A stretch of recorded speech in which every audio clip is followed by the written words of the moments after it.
Hey everyone, before we get started with today's interview, I have a huge announcement to make. My book, The Super Six, is now in pre-launch. And I guess you're telling yourself, the guy who does indie comic interviews is an indie comic book artist himself. Yeah, go figure, right? Surprise! Anywho, I've been working on this project for close to 3 years now, and as far as production goes, everything is coming to a close. But I still have a lot of work to do in terms of getting the book colored, lettered, and working on a few other things that is still a surprise for you guys. But I'm opening up the door for my pre-launch schedule right now. And what that means is if you go to my website, tobeheroic.com, and sign up for my pre-launch, you will get this free exclusive HD wallpaper. This wallpaper will not be featured in the Indiegogo campaign that's going to be launching, okay? This is the only time you can get this wallpaper. You can use it on your phone, your tablet, computer. You can show it off to your friends, however you care to use it. My artist, Ronell Reyes, put this together for you guys so you guys can get exclusive content. Also, when you sign up for my newsletter, guys, I'm not going to be spamming you, but you will be getting access to early release dates on certain tiers and stretch goals. You will also get a first look at the trailer, first preview looks before the whole campaign even goes live. So you guys will be getting your hands on a lot of stuff before it even goes live. So that's a cool incentive for that right there. If you're not interested in my campaign, well, guess what? If you visit my website, I have books. Yes, I've written books. Surprise! You can actually go on Amazon.com and get a ebook edition of my first book, The Zentown Chronicles, The Gencia Star, for free. That's an entire book, a whole book for free. So if you're looking to kind of finish off your summer reading list with something a little bit different, hey, guess what? Go check out my books. They're all superhero fantasy novels with a touch of mysticism in it. And the best part is that my books also tie in into the story of the Super Six. So it's kind of like you guys getting caught up on my whole story timeline before the newest edition of that story comes out, all right? So again, go to tobeheroic.com, throw in your full name, your email address. Be sure to alert your spam folder, all right? Let it know that my emails are not spam. The moment you hit submit, you will get this HD wallpaper sent directly to your inbox, all right? So I'm really excited to finally be launching this. I've been working on it for a long time now, and it's coming to an end, but I hope you guys do like it. And if you don't like the idea of getting emails from me, well, guess what? Here's a little gift from you. Go get one of my books for free. The first book, of course, because if you like the first book, you'll go get the rest of them, right? Who said that? Anywho, if you don't like it, hey, no money out of your pocket, right? There you go. All right, without further ado, let's get to this interview, guys. Thank you so much.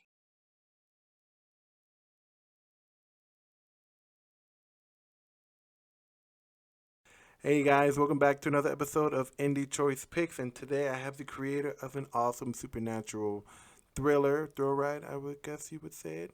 Anyways, it's cool stuff. From William Hazel, who, fun fact, has the same name as me, he brings you Ailsa Dark. So sit back and relax as I bring you the creator of this awesome indie book, all right? Enjoy. Thank you, William, for coming on to the show, man. Your book, Ailsa Dark, looks really good. It's another little supernatural kind of thing you got going on here, right? I've been having a lot of trends with that lately on the show. Yeah, there's a lot of it about. Yeah. Well, dive on in, man. Tell us a little bit about the story and where you came up with the idea, and just go for it. Mike is yours. Yeah, well, I've been making comics in Scotland for the past 5 or 6 years, publishing my own anthology comics. They're all horror comics and Cool. selling them at various conventions around the UK. And I've always been working with other people and publishing these comics and selling them. And I wanted to do something that was just uniquely my own, that I created and developed myself. Right on. And also something to be my first Indiegogo or Kickstarter campaign. So I came up with the idea of Ailsa Dark. And the idea behind it was to create a comic book that was very much like the comics I read when I was a kid growing up. So I read an awful lot of the Marvel comics in the 70s that had all the supernatural characters in them, like Ghost Rider, and I'd read the Defenders with writers like Steve Gerber, who were also writing Son of Satan or Man Thing or all these various titles. And I wanted to do something that was set in that genre, but very kind of modern and up to date. So mixing a sort of like a horror with hard-boiled fiction and setting it in my hometown of Glasgow, Scotland, somewhere that I know quite well. So it has a kind of like a resonance. So the place itself has a resonance with the characters and they resonate with the place. So that was the idea behind it. And so I decided I was going to create a single character, Ailsa Dark, surrounded with a bunch of characters who were supporting characters. You probably learn more about them than you do about her. I'm working backwards. Okay. Yeah, I'm working backwards. The mystery is, who is Ailsa Dark? And as the storyline progresses, you begin to learn more and more about the lead character. So that's basically that's what I was doing. Okay. So I'm gonna share my screen really quick. I got your Indiegogo opened up over here. So let me know when you're able to see my screen really quick. Probably seeing a black screen right now. Yep, that's it. Cool. All right, fantastic. So you say in your little description that she is a B movie, kind of like a person who like kind of pitches B movies. Can you kind of go into that a little bit? Yeah, I like the idea of. I wanted to give her a secret identity. Okay. It's something that's missing or forgotten about nowadays because they don't really use them in the movies. And so the comics also sort of like don't seem to bother much about secret identities anymore. But I like the idea that she had this secret identity. So there's our world and there's another world. And this other world is a place where monsters are actually real. So vampires and werewolves, they all exist in this other world. But they bleed into our world. And she protects the border. She keeps the peace between the otherworld creatures and humanity. Okay. So her secret identity is that she's kind of like Elvira. She presents she's a YouTube sensation, much like yourself, a YouTube sensation. I'm not there yet, but I'm slowly climbing up there. But thank you for that. No problem. She presents a TV show on YouTube that's kind of like, she will show old movies like Plan 9 from Outer Space, and she will have the community online talking about them on Twitter and on Facebook, and at the same time coded messages will be coming into her and her gang, as it were, and they'll find out if there's anything happening on the grapevine that needs to be sorted out.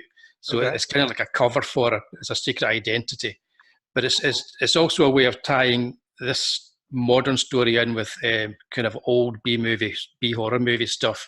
It's not just there as a gimmick, because there is a connection between Ailsa Dark and some of the people that were involved in creating 1950s horror movies, and that will become apparent as the story progresses. Okay. I might be asking a spoiler question right now, but what is Ailsa in terms of she's taking on this responsibility to kind of keep the world separate? Is she taking it upon herself to do that, or is she been appointed by someone or something to do so?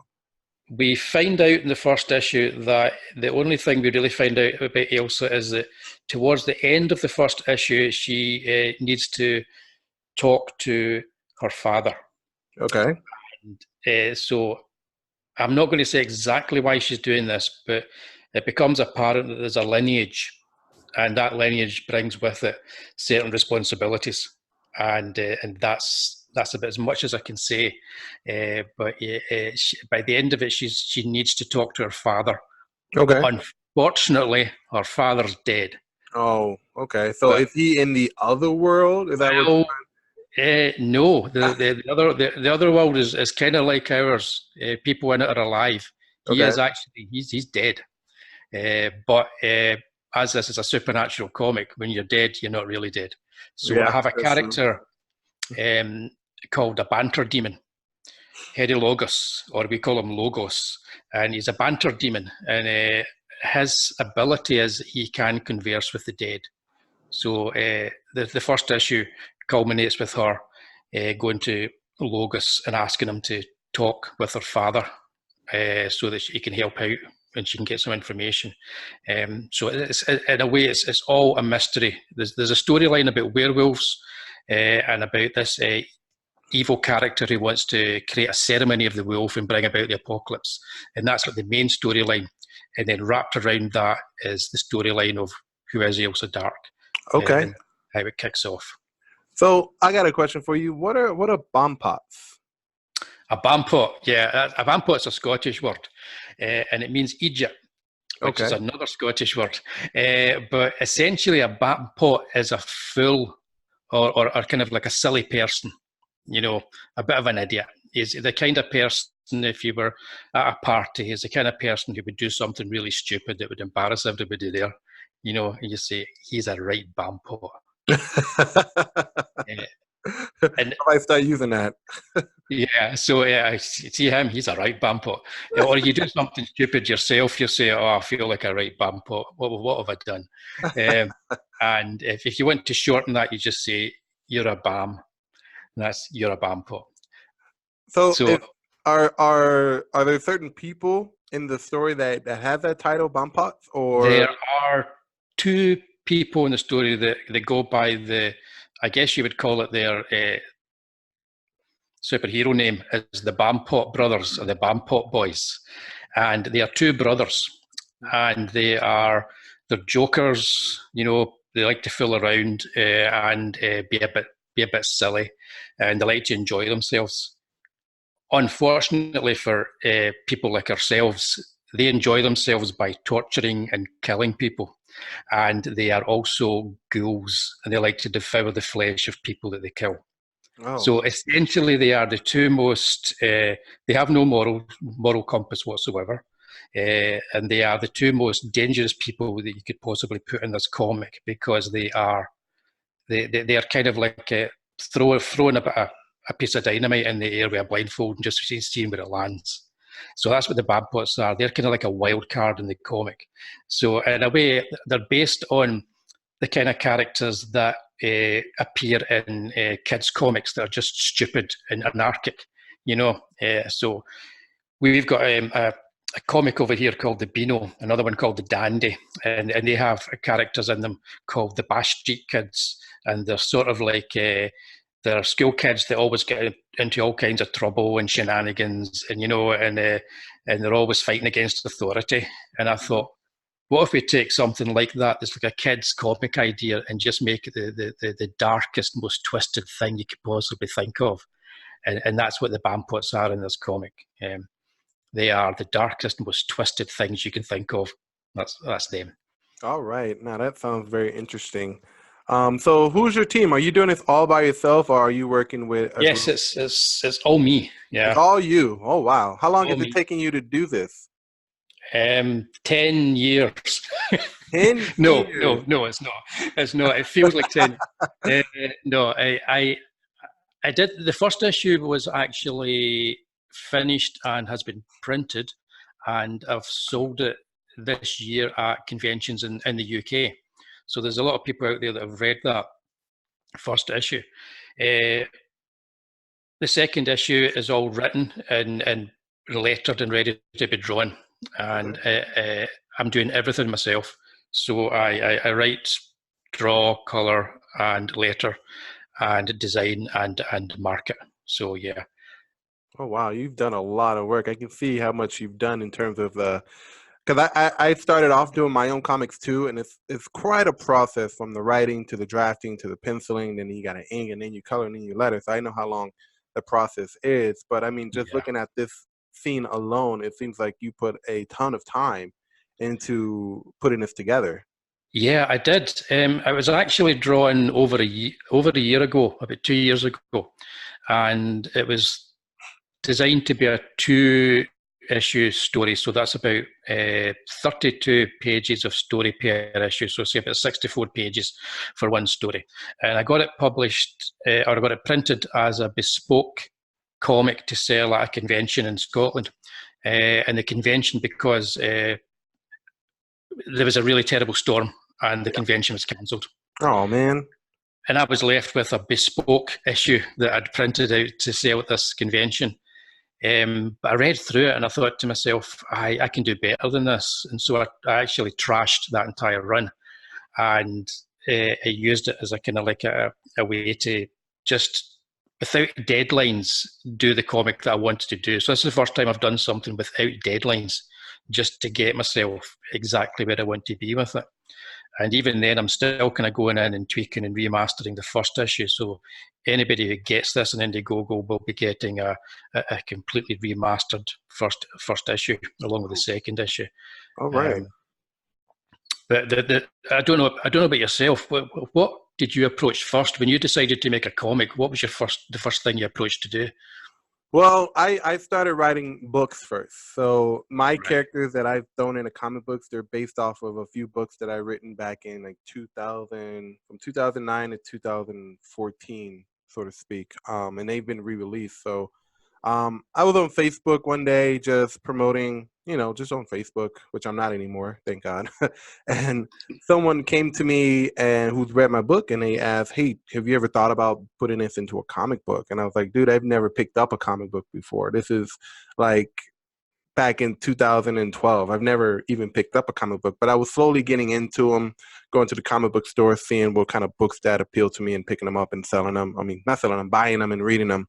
And I saw how the artists in the comic book kind of did their perspective and their colors and stuff like that. And I said, I can do this because I learned how to draw from self-taught. Like I learned how to do it from sight. I can draw anything from sight. It's not that hard for me. So I kind of took note of certain scenes in comic books that I was reading and figured out their perspective, vanishing points, and how to do colors and stuff. And I actually produced my first comic book back in 2015. It was a 10-issue run of it was a bridge between my first book and my second book, so kind of like an in-between story that kind of told the story of what happened between books, and it ran for about 10 issues. And I actually, do I still have them here?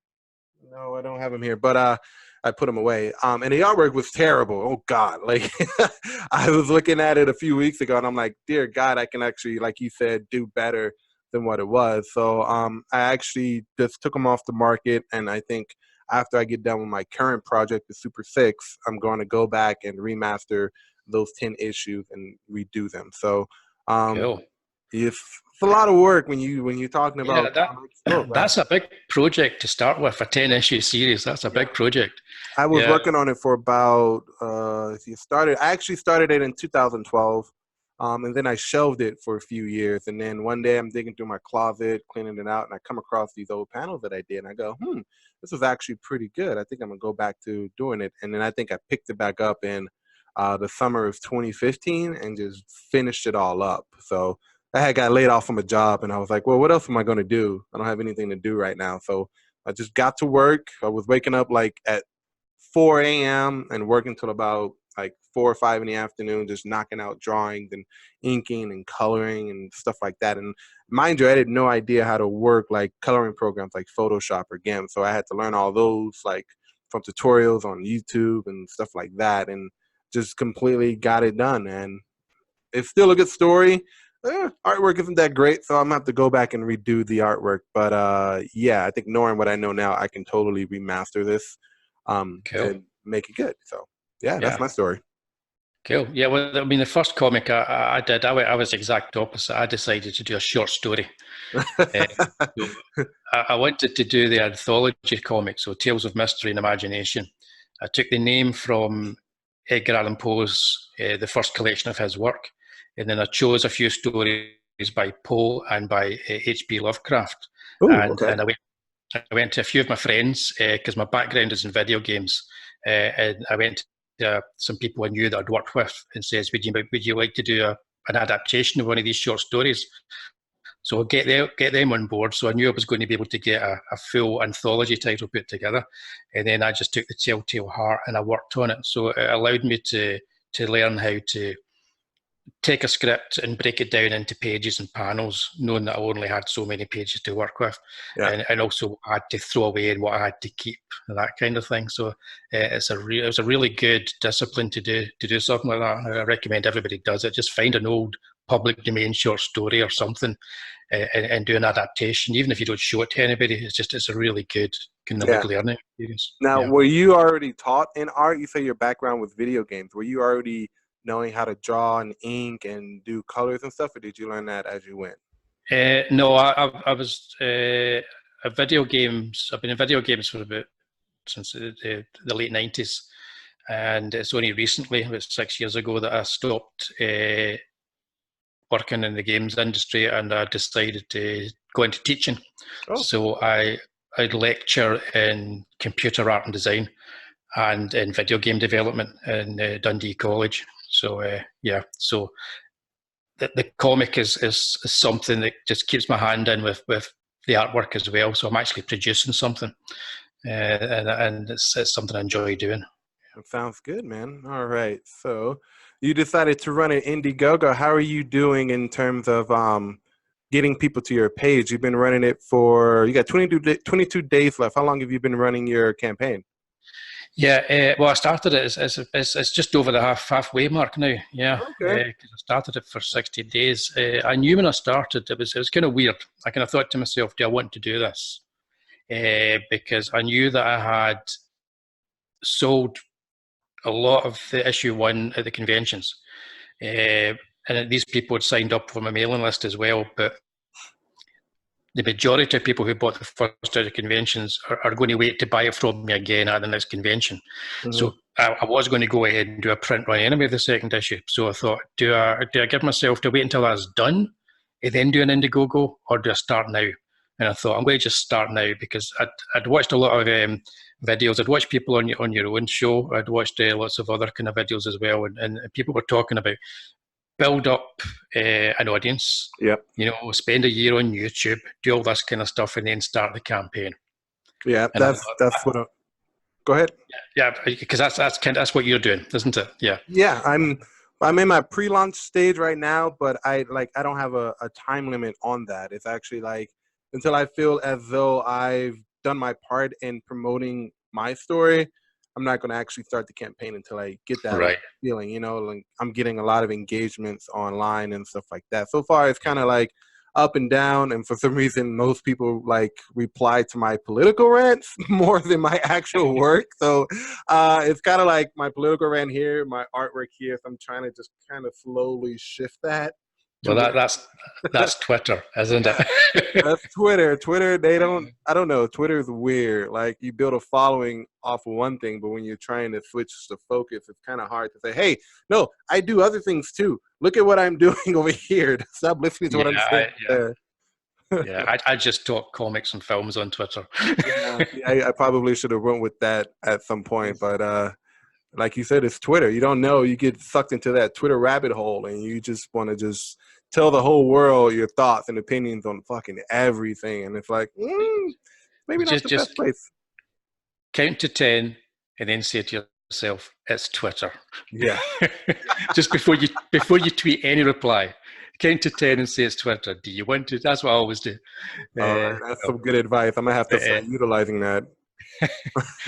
But yeah, no, I'd heard all the advice about you wait and you build it up, and I thought to myself, well, I quite fancied Indiegogo because you don't have to make your final target. Mm-hmm. And I thought, well, that's fine, because I'm going to be doing this anyway. So anybody that actually does back me, they're going to get the product. And I thought, so you know what? I'm going to do it and build at the same time. Yeah. Right? Because I've been doing. That's what I've been doing. It's a slog. It's slow. You've got to go on quite a lot on social media and try and kind of not annoy people, but keep pushing your product. But it's working out okay, because we're over the halfway mark. We're over halfway funded, and I'm just looking if I can get it fully funded, then I can hopefully go in demand, just carry on drawing the issue and then draw all the kind of stretch goal stuff, which is where all the cool stuff is, Okay. Now, is it just issue 1 and you're doing it by issue, or are you doing the whole book? It's 4 issues for this first story arc. Okay. So the first 2 issues will give you essentially the first half of the story arc, and that's what you'll be getting. And that'll be 72 pages in total, 2 36-page comics. If it goes well enough for a campaign, then I've got an option for the second campaign. The second campaign is either going to be the 3rd issue, or I wrap it up and I do 3 and 4 together. And I kind of want to do 3 and 4 together, because I know I can draw the pages relatively quickly once everything's in place. So I know I can do that. So it would be 2 campaigns, 4 issues, 1 story arc. And the long-term thinking behind this is there's 3 story arcs. It ends with the final story arc, which is the origin of Ailsa Dark. And then that's essentially the story of Ailsa Dark told over 3 books, each with 4 issues. And I've got it all mapped out, so I know exactly where I'm going and what I'm doing with it. Okay, that's my plan. Yeah, now you gotta have a plan. You just can't jump into this like blind and just hope it's gonna work. You gotta throw all your eggs in a basket and just get to work. Because I've noticed that a lot of people, they say they're gonna do a comic and then they're not too sure, and then the next week they're like, yeah, I'm gonna make it happen, and then the next week they're like, I don't know. It's like, you gotta make a decision. You gotta have a plan. You gotta be able to jump in and say, you know what, I'm gonna do this, because it's kind of hard to finish a project like a comic book, because it takes so much time and effort and energy, and maybe some reworks and rewriting the script, make sure everything's good, hoping that people are going to like it. So there's a ton of work that goes into that. And sometimes if you're going to be a creator and create these things, you got to say, listen, I'm going to do it. I'm not going to stop. Even if it takes you 10 years to do it, you got to go ahead and just finish it. I think I'm on my 3rd year of trying to finish my Super 6 book. So it's been a long run, and I'm just about halfway through it, so it's getting there for sure. Cool. Yeah. So, you're going to be going Indiegogo as well? Yeah. I've been looking at both. Most of the people that I've had on the show have done Indiegogo, and just like you said before, they chose it because you don't have to hit the full target. You can still make some money out of it and get the book printed. And I heard between that and Indiegogo, Kickstarter, Indiegogo doesn't take as much as you make. I know Kickstarter takes like an absurdly amount, and that kind of affects your numbers on your target number that you have to hit. And then you have to hit it on Kickstarter, otherwise you don't get funded, so I think I'm going to run with Indiegogo, and if I'm successful on Indiegogo, which I know I will be, I may try and go to Kickstarter, because those are 2 different audiences there. So that's you can kind of test the water in both ponds. It's weird. It's weird that, because looking at my comic, it fits into the demographic of both Kickstarter and Indiegogo. Mm-hmm. I wouldn't have any problem selling it on either. Yeah. So if it's like Kickstarter, it's a little bit more, I guess, take rather than give. I think it's like a percentage on it. I don't know what Indiegogo is. Everybody that I've had on the show who talks about Indiegogo say that they take a significant less amount than. I off the top of my head, I can't remember, but I looked into it just before I decided to do the campaign, and it worked out better going with Indiegogo. Yeah, because I was originally going to do it on Kickstarter, and then everybody on Twitter was like, you should probably look at Indiegogo. It's a little bit more feasible. It's easier to use, and on top of that, like I said, they don't take as much as Kickstarter. And I was like, oh, I didn't know Kickstarter took part of your profits from that, or part of your funding. I didn't know that. So I know Indiegogo did, and that's why I kind of shied away from it. But then someone brought it to my attention that Kickstarter does it too, and they take a lot more than what Indiegogo does. So it might be an Indiegogo route for me for sure. Yeah, and then you've got to factor all that into your campaign as well. You got to do a lot of math. You got to make sure you hit the numbers. Exactly. It's a lot of stuff. I've been reading a book. I forgot who wrote it, but he kind of breaks it down from your pre-launch, or actually way back up to before you pre-launch, down to like getting your project out to your backers and stuff like that. And he kind of breaks it down. I forgot the name of the book, but I read it like twice, and I'm like, I read it every once in a while, just kind of refresh my memory and thoughts, and I get new ideas on like tiers to give away and stuff to do, and what I can do to make a successful campaign before it launches, and then while it's launching and after it launches. So I recommend everybody do some research. Don't just jump into like a campaign without knowing what your aiming is and what you're doing and how you're going to do it. Because you're going in blind. Like the first thing they tell me is make a video. You got to make a video. You just can't throw up a picture of a cover and expect it to go. No, you got to make a video. And make sure it's a good video, about 2.5, 3 minutes long, and make sure you get right to the point. You sell the crap out of your book with that video. And that's what I've learned with that. And so far, people who do that, they're very, very successful in their campaign with just the video alone. So that's number one. And from there, you get the attention of everybody else with the video, or quote unquote trailer is what they call it now. So Yeah, yeah. My trailer is just all the comic, Yeah. and I kept it at 58 seconds so I could put it up on Instagram as well and get it in places where they've got limits to the time for the video too. So Yeah, like yeah, Twitter, you only could put like 2 minutes and some change on there, and I'm like, oh, yeah, Twitter, come on. Instagram is the same way. You got to trim it down to like a certain amount of time, unless you like put it in your story and split it up. But yeah. I don't think anyone watches videos and stories. I don't know if Twitter is ever going to go that route of like, oh, add to your story today, because everyone's freaking doing it, and it's kind of annoying, to be honest. Yeah, I find that a story is very annoying. Yeah, it's like I don't care about your story. Like, to be honest, like I Yeah, really don't care unless it's like you're like when you hear the word story on like Instagram, is this people just with their camera just looking into it at like a club? And I'm like, that's yeah, what are you doing? That's not a story. You're just telling me where you're at. Like, tell that's me it. a story. That's exactly what I think as well. It's like I'm on Twitter, I'm on Instagram. I want to look at the images, or I want to read the tweets. Keep your story away from it. Yeah. I think like now Facebook has stories now, and I'm like, oh, dude, no one, Yeah, unless you're doing like you're telling a story. Like, for example, like if you're putting up like pages of your comic on your story to kind of like yeah, promote it or something like that, or you're doing like a little indie movie or something like that. Like, I'm down. I would yeah, watch that if it catches my yeah. attention. But I don't want to see you in a club just taking selfies and moving it around. That's super annoying. Like, I don't care about that stuff. But Yeah, me neither. that's the norm. So, but all right, William, thank you for coming on the show, man. I really appreciate it. Okay, thank you, William. It's been fun. Thanks a Yeah, lot. yeah, man. I wish you luck in your campaign, and I will be backing it because it looks like a lot of fun. So I Okay, thanks, mate. Cheers. no problem. I need something new to read these days. Actually, I got a whole bunch of like indie comics coming my way. I'm just like looking for them, waiting for them to get here. So it'll be something to look forward to. When do you think you'll have the comic book done? Well, I've got down as December being when it's all going to be done and dusted for the campaign. Okay. So I know that I'll get the comic book done and everything will be ready and wrapped by then. Chances are, if I get them done early, Hmm. they'll be out well before Christmas. If I get Okay. them done in December, I'll most likely hold off and send them out after Christmas because that's probably the worst time of the year to be sending anything out. So people will be getting the product in January in the new year, Okay. and both issues. My plan is to have the third and fourth issue done and sent out prior to Halloween next year. So by Halloween of next year, all the backers of both campaigns will have the first four issues of Ailsa Dark. That's the first book of Ailsa Dark. That's great. All right, folks, you heard it. I will put the link to your Indiegogo in the description. Go back, Ailsa Dark, Werewolves, and Bampots. Did I say that right?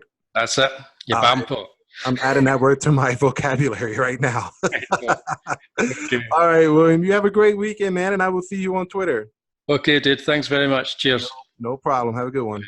Bye. Bye. And that's all the time we have for today, guys. If you enjoyed this interview, please like the video and subscribe. You got to remember to support all of our indie creators everywhere, all right? If you're new to the channel, welcome. If you want, hit that little subscribe button right there in the corner and hit notification bell right next to it because I do interviews almost all the time. If you are an indie creator and you're looking to get some exposure, or you're working on a web comic, a Indiegogo campaign, a Kickstarter, whatever, and you're looking to kind of brighten your audience, so guys, just hit me up on Twitter at Will@Heroic Studios, or you can find me at Heroic_Studios. Okay, I am holding my Red Ranger helmet. You cannot miss me. All right, I will see you next time with another episode of Indie Choice Picks. So again, like and subscribe to this video, and don't forget to share. Everyone likes a good share. All right, enjoy your weekend, guys. Bye.